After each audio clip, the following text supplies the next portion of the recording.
Hi friends, இன்றைக்கி நம்ம tiffin packing பார்க்க போகிறோம். எங்கள் வீட்டில் டிஃபன்ஸ் வந்து நிறையா பேக் பண்ணோம். ஏன்னா 4 பிள்ளைங்க, என் ஹஸ்பண்டு, எங்கள் அண்ணன் இத்தனை பேருக்கும் பேக் பண்ணோம். ஆனால் இன்றைக்கி வந்து 2 பேருக்கு பேக் பண்ணல. என் பொண்ணுக்கு உடம்பு சரியில்லை, நான் லீவ் போட்டா. என் ஹஸ்பண்டு வந்து சாய்பாபா கோயில் போகிறேன், அதனால் நான் அங்கேயே சாப்பிட்டுக்கிறேன்னு சொல்லிட்டு கட்ட வேணான்னு சொல்லிட்டாரு. சரின்னு இவங்க எல்லாருக்கும் கட்டணும்ல. டெய்லியுமே எனக்கு இந்த டிஃபன் பேக் பண்ணுறது ரொம்ப பெரிய டாஸ்க்கு.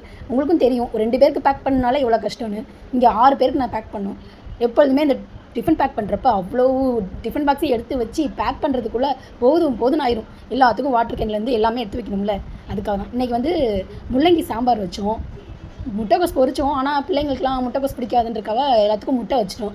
எல்லாத்துக்கும் முட்டையும் அவிச்ச முட்டையும் பொரியலும் செஞ்சு வச்சோம். பிள்ளைங்கள்லாம் வந்து காரமாக சாப்பிட கொஞ்சம் கஷ்டப்படுங்கன்னு சொல்கிறதுக்காக சாம்பாரில் கொஞ்சம் நெய் ஊற்றி கொடுத்தோம். பிள்ளைங்களுக்கு மட்டும் நெய் வந்து எப்போதுமே ரெடி பண்ணி வச்சுக்கிறது, ஏன்னா அவங்களுக்கு உடம்புக்கு நல்லது தானே. அதனால் சமையல் கூட செஞ்சிடலாங்க, ஆனால் இந்த டிஃபன் பேக் பண்ணுறது தாங்க மிகப்பெரிய வேலை. இதை நீங்கள் எல்லாருமே எக்ஸ்பீரியன்ஸ் பண்ணியிருப்பீங்கள்ல. இன்றைக்கி உங்கள் வீட்டிலலாம் என்ன சாப்பாடுன்னு கமெண்ட் பண்ணுங்கள். எங்கள் வீட்டில் என்ன சாப்பாடுன்னு சொல்லிட்டேன்னா, அடுத்து இவங்க எல்லாருக்குமே இதை எடுத்து வைக்கிறது மட்டும் விஷயம் இல்லை.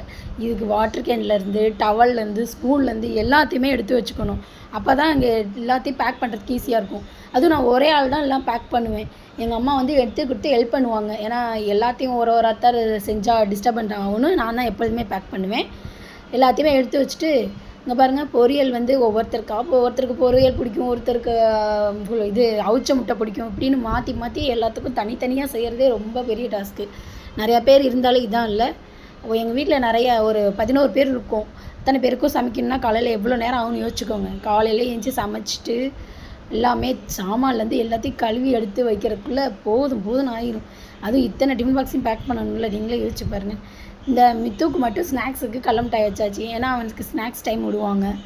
மித்த பிள்ளைங்கள்லாம் வேணான்னு வச்சுங்க, சரின்னு விட்டாச்சு. இல்லைன்னா அவங்களுக்கும் வைப்போம், அவங்க வேணும்னு கேட்டுச்சுங்கன்னா. இல்லைன்னு வேணான்றதுனால விட்டாச்சு. இது எங்கள் அண்ணனோட டிஃபன் பாக்ஸு. அவனுக்கு எப்பொழுதும் சாப்பாடு எல்லாமே தயிர் வைப்போம். அவனுக்கு மட்டும் பிள்ளைங்க தான் தயிர் வேணான்னுங்க, அதனால் அண்ணனுக்கு மட்டும் தயிர் வச்சேன். இது எல்லாத்தையும் வச்சு பேக் பண்ணியாச்சு. ஓகே, எங்கள் சேனலில் நீங்கள் சப்போர்ட் பண்ணுறதுக்கு சப்ஸ்கிரைப் பண்ணி, லைக் பண்ணி, ஷேர் பண்ணுங்கள். டிஃபன்லாம் பேக் பண்ணியாச்சு, எல்லாரையும் அனுப்ப வேண்டியதுதான். ஓகே, பாய்.